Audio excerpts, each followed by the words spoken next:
어느 늦은 여름밤, 대학생 수지는 아르바이트를 마치고 지친 몸을 이끌고 집으로 돌아가고 있었다. 그녀의 집은 외곽 지역에 있어 그날도 평소처럼 긴 골목길을 지나가야 했다. 이 골목은 인적이 드물고 가로등 불빛도 드문드문 깜빡거려 항상 음산한 느낌을 주었다. 수지는 그런 골목을 빠르게 지나가기 위해 걸음을 재촉했다. 그런데 걸음을 옮길수록 이상한 소리가 들려왔다. 처음에는 바람 소리라니 했지만 점점 그 소리가 규칙적으로 들려왔다. 마치 누군가 천천히 그녀를 따라오는 듯한 발자국 소리였다. 수지는 신경을 쓰지 않으려 애썼지만 발자국 소리는 그녀의 걸음에 맞춰 커졌다, 작아졌다를 반복했다. 그녀는 뒤를 힐끗 돌아보았지만 어둠 속에는 아무도 보이지 않았다. 공포감이 몰려왔고 결국 그녀는 그 소리를 떨치기 위해 빠르게 걷기 시작했다. 수진이 사는 빌라는 그 골목 끝자락에 위치해 있어 그녀는 집에 도착하기 직전까지 계속 그 소리를 들어야 했다. 손을 떨며 문을 열고 얼른 들어가 문을 잠갔다. 안도의 한숨을 내쉬었지만 그 순간 사라져야 할 발자국 소리가 현관 바로 앞에서 딱 멈추는 소리가 들렸다. 그녀는 문 너머로 누군가의 그림자가 비치는 것을 보고 얼어붙었다. 집 안의 정적을 깨고 갑자기 그녀의 핸드폰이 울리기 시작했다. 놀라서 핸드폰을 확인해보니 알 수 없는 번호로부터 메시지가 하나 와 있었다. 메시지에는 단순히 잘 지내니? 라고 적혀 있었다. 순간 소름이 돋은 수지는 여기서 사라지지 않을 수 없는 낯선 존재에 대한 두려움에 사로잡혔다. 그리고 그 누구에게도 보낸 적 없는 그녀의 집 위치 사진이 첨부되어 있었다.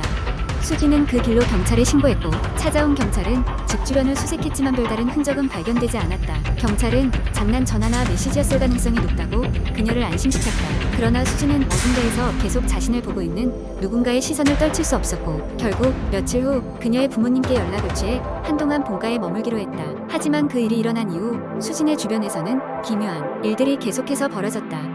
집에서 그녀가 흔히 사용하던 물건들이 이상한 위치에 놓여 있거나 잠가둔 창문이 열려 있거나 하는 일이 생겼다. 수지는 신경이 예민해져 주변 사람들과도 멀어졌고 결국 대학마저 휴학을 결심하게 되었다. 그로부터 1년 후 수지는 어느 정도 안정을 되찾고 다시 도시로 돌아가기로 마음먹었다. 하지만 그녀는 여전히 그 일이 잊혀지지 않았다. 그리고 우연히 그녀는 인터넷에서 그림자 사람이라는 도시 괴담을 발견하게 되었다. 내용은 다음과 같았다.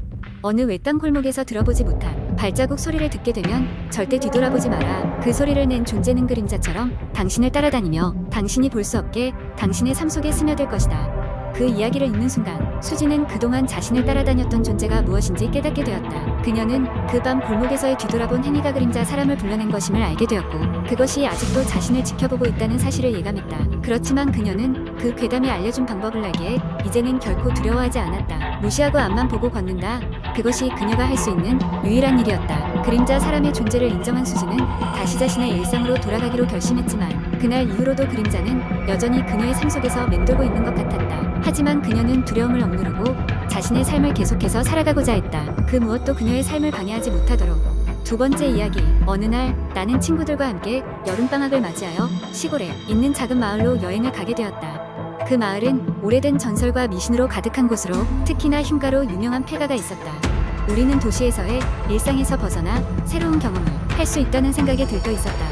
마을에 도착한 첫날 밤, 우리는 놀랍도록 선선한 날씨 덕분에 별빛 위충충한 하늘 아래에서 야영을 하기로 했다. 우리는 모닥불을 피워놓고 서로 돌아가며 무서운 이야기를 하며 시간을 보내고 있었다. 마을 주민에게 들은 흉가 이야기로 말이 옮겨갔다. 그 흉가는 오래전에 큰 부였던 가문의 집이었다고 한다.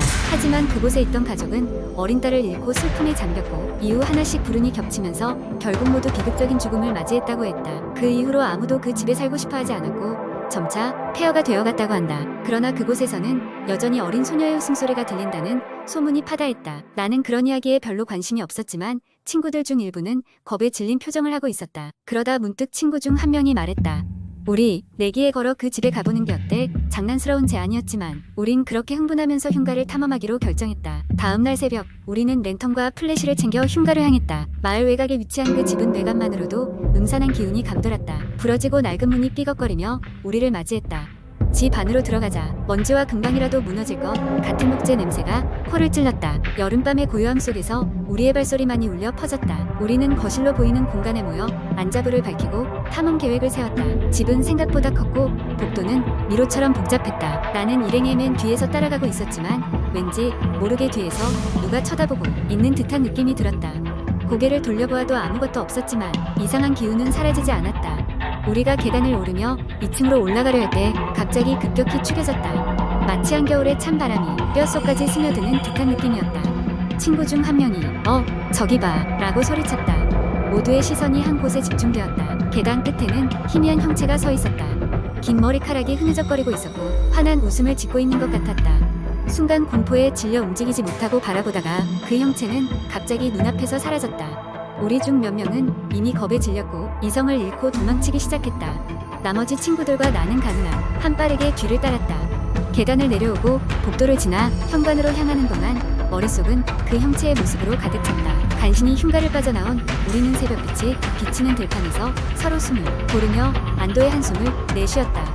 아무도 방금 전에 일이 현실이 아니길 바라고 있었지만 느끼는 공포는 너무도 생생했다. 다시는 그 집 근처에도 가지 않겠다고 맹세하며 우린 마을로 돌아왔다. 마을 사람들에게 우리가 겪은 일을 이야기하자 그들은 고개를 끄덕이며 그런 일은 처음이 아니라고 말했다. 그 소녀의 영혼은 아직도 자신의 집에 머물고 있으며 가끔 외부인들을 반갑지 않게 맞이한다고 했다. 이후로 우리는 그 마을의 이야기가 단순한 전설이 아니었음을 깨달았다. 그리고 그 집에 대한 우리의 호기심은 다시는 생기지 않았다. 여름 방학이 끝난 후 도시로 돌아온 우리의 머릿속에는 여전히 그날의 사건이 생생하게 남아 있었다. 누구도 다른 사람들에게 이 이야기를 믿게 만들 수는 없었지만 우리에게는 결코 잊지 못할 공포의 경험이었다. 그리고 그날 이후 나는 아무리 흥미로운 이야기라도 겉으로 보이는 것만으로는 절대 쉽게 판단하지 말아야 한다는 교훈을 얻게 되었다. 세 번째 이야기. 어느 작은 도시의 변두리 낡고 오래된 아파트 단지에는 그곳에 오래 살았던 주민들이 하나둘 떠나가고 이제는 빈집이 많아졌다. 그러나 그곳에는 여전히 몇 가구가 남아 있었고 그중 한 명인 주인공 민수는 이사를 가기에는 형편이 여의치 않았다. 민수는 매일같이 늦게까지 일을 마치고 지친 몸을 이끌고 집으로 향하곤 했다. 어느 날 밤 그는 평소처럼 일을 마치고 집으로 돌아오는 길이었다. 아파트 단지 입구에 들어서자 싸늘한 바람이 그의 몸을 감싸며 오싹한 기분이 들었다. 이상하게도 그날 밤은 평소보다 더욱 조용했다.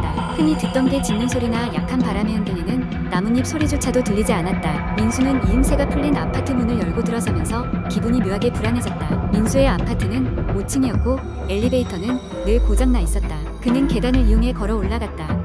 3층 즈음에 이르렀을 때 뒤에서 느껴지는 묘한 기운에 뒤돌아보았지만 아무것도 보이지 않았다. 피곤해서 그런가 라며 고개를 저으며 올라갔다. 5층에 도착해 자신의 집 앞에 섰을 때 문틈으로 이상한 소리가 새어나오는 걸 들었다. 마치 아주 낮은 소리로 누군가 웅얼거리는 듯한 소리였다.